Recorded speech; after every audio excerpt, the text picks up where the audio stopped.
इसे नियति की विडंबना ही कहेंगे कि महाभारत की गाथा का एक अत्यंत महत्वपूर्ण और अमर पात्र होने के बावजूद अश्वत्थामा सदा उपेक्षित रहा है। पौराणिक साहित्य में अश्वत्थामा सहित और भी लोग हैं जिन्हें अमर माना जाता है, परंतु जहां अन्य लोगों को अमरत्व का वरदान प्राप्त हुआ, वहीं अश्वत्थामा को अमरता श्राप में मिली थी। और जैसा हम जानते हैं कि प्राचीन भारत के दो प्रमुख महाकाव्यों में महाभारत और रामायण आते हैं, और महाभारत के सबसे जटिल योद्धाओं में एक नाम अश्वत्थामा का भी आता है। लेकिन श्री कृष्ण के उस अमरत्व श्राप से कहा जाता है कि अश्वत्थामा आज भी जिंदा है। उसके माथे के घाव अभी तक भरे नहीं हैं। पिछले कई हजार सालों से वह यहीं कहीं भटक रहा है। ये वही योद्धा है जिसकी गिनती द्वापर युग के श्रेष्ठ योद्धाओं में होती है। महाभारत के अनुसार अश्वत्थामा काल, क्रोध, यम और भगवान शिव के अंश अवतार थे। लेकिन क्या हुआ ऐसा कि भगवान श्री कृष्ण ने उन्हें ऐसा श्राप दे दिया? तो हमें जानना होगा अश्वत्थामा और उसके रहस्य के बारे में। वीडियो के अंत तक बने रहें। यह कहानी महाभारत युद्ध से बहुत समय पहले की, जब गुरु द्रोणाचार्य पुत्र की प्राप्ति के लिए अनेक स्थानों में भ्रमण करते हैं। गुरु द्रोणाचार्य जो अंगिरा गोत्र के भारद्वाज ऋषि के पुत्र थे। गुरु द्रोण की पत्नी ऋषि शारदान की पुत्री कृपि थी, जो बड़ी धर्मज्ञ, सुशील और तपस्विनी थी। हाँ, तो अब दोनों पति पत्नी भ्रमण करते करते हिमालय ऋषिकेश पहुंचते हैं और तमसा नदी के किनारे एक दिव्य गुफा में तपेश्वर नामक स्वयंभू शिवलिंग की माता कृपि और गुरु द्रोण तपस्या करते हैं। गुरु द्रोण व माता कृपि की तपस्या से प्रसन्न होकर भगवान शिव उन्हें दर्शन देते हैं और पुत्र प्राप्ति का वरदान देते हैं। भगवान शिव के वरदान से माता कृपि एक सुंदर तेजस्वी बालक को जन्म देती है। जन्म लेते ही बालक ने अश्व, घोड़े के समान घोर शब्द किया, जो सभी दिशाओं और व्योम में गूंज उठा। तब आकाशवाणी भई कि इस विशिष्ट बालक का नाम अश्वत्थामा होगा। अब जब शिवजी का आशीर्वाद था, तो उस बालक में शिवजी द्वारा दी गई कई शक्तियां भी थी, और जन्म से ही अश्वत्थामा के मस्तक पर एक अमूल्य मणि विद्यमान थी, जो उसे दैत्य, दानव, शस्त्र, व्याधि, देवता, नाग आदि से निर्भय रखती थी। इसी मणि के कारण ही उस पर किसी भी अस्त्र शस्त्र का असर नहीं होता था। अब धीरे धीरे अश्वत्थामा बड़ा होता चला गया और गुरु द्रोण अश्वत्थामा को लेकर पांचाल राज्य से कुरु राज्य हस्तिनापुर आ गए और वहां आचार्य बन गए। साथ ही साथ अश्वत्थामा जीवन के संघर्ष की आग में तपकर सोना बन गया था। पिता द्रोण ने उन्हें धनुर्वेद का पूरा ज्ञान प्राप्त करा दिया। महाभारत के युद्ध में वह कौरव पक्ष के एक सेनापति थे। अश्वत्थामा ने राक्षसों की सेना के लीडर घटोत्कच के पुत्र अंजन पर्वा को मार डाला। पांडवों की अक्षौहिणी सेना को भी मार डाला। उन्होंने द्रुपद, सुत, सुरथ और शत्रुंजय व कुंती भोज के 90 पुत्रों तथा बलानीक, शतानीक, जयसरव, सुताश्रय, हेममाली, त्रिशद्र तथा चंद्रसेन जैसे वीरों को रण में मार डाला था और युधिष्ठिर की सेना को भगा दिया था।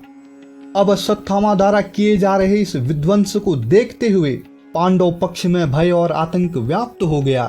पिता पुत्र मिलकर महाभारत के युद्ध में पांडवों की हार सुनिश्चित करने को उतर जाते हैं।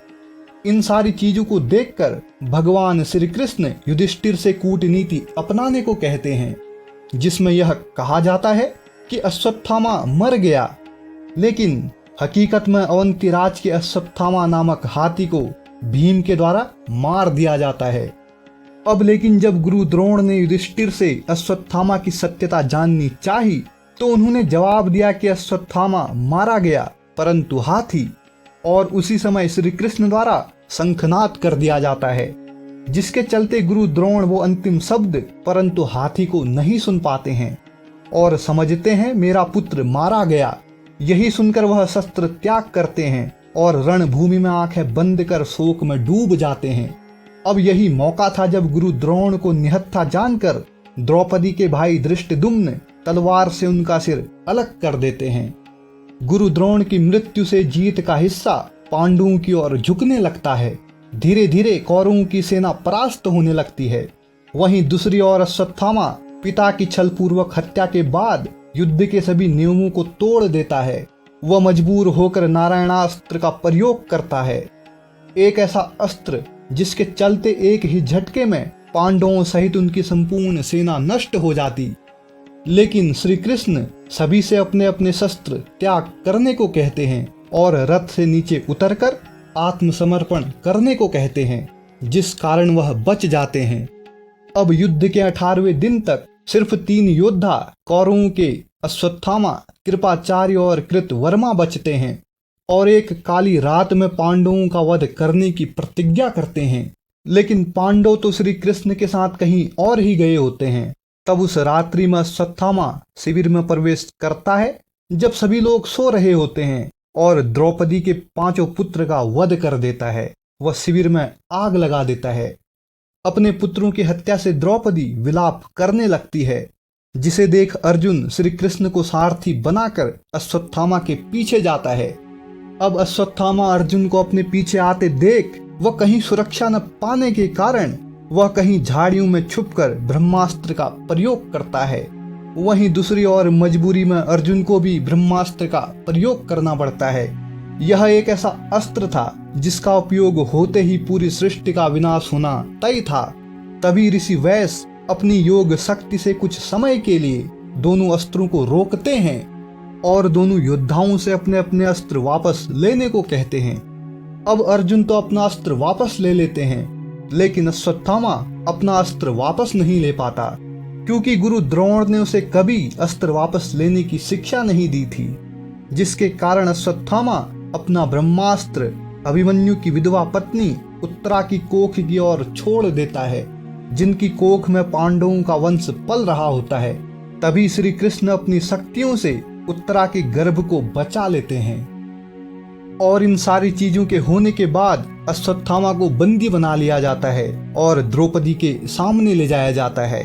परंतु फिर भी द्रौपदी एक असीम करुणा का हृदय लेकर अश्वत्थामा को गुरुपुत्र के रूप में देखकर गुरु द्रोण के प्रति निष्ठा रखकर अश्वत्थामा को मुक्त करने की बात करती है, जिस पर सभी उनकी प्रशंसा करते हैं। परंतु अर्जुन द्वारा अश्वत्थामा के मस्तक की मणि निकाल दी जाती है। अंत में श्री कृष्ण ने अश्वत्थामा को 6000 साल तक भटकने का अमृत श्राप दे दिया, क्योंकि युद्ध के समय मृत्यु का उसे कोई भय नहीं था, इसलिए मृत्यु उससे कोसों दूर रहेगी। जहां से आज भी भारत के जंगलों में अश्वत्थामा को देखे जाने की घटनाएं दर्ज होती हैं, कभी मध्य प्रदेश के जंगलों से, तो कभी उड़ीसा से, तो कभी उत्तराखंड के जंगलों से। अश्वत्थामा आज भी जीवित है और कल्प के अंत तक भी जीवित रहेगा। और यही है वह कर्मों का लेखा जोखा जो बहुत ही विचित्र है, क्योंकि देखिए ना, महाभारत का नायक अश्वत्थामा जो 7 संजीवन देवों में शामिल है, जिनकी प्रातः काल आयु वृद्धि के लिए मंत्रों से पूजा करी जाती है, वह अश्वत्थामा अजर अमर है। परंतु श्राप वो अपने पाप के कारण अपने घावों से बेचैन होकर पृथ्वी पर जंगलों में मारा फिरता है। तो इस प्रकार हिंसा और अभिशाप में, क्रोध और विषाद में इस महान विद्वान और दुर्दश वीर की कहानी को यहीं पे विराम देते हैं और मिलते हैं आपसे अगली वीडियो में। अगर आपको वीडियो अच्छी लगे तो कमेंट और लाइक जरूर करें और शेयर करना न भूलें और साथ ही साथ सब्सक्राइब जरूर करें। धन्यवाद।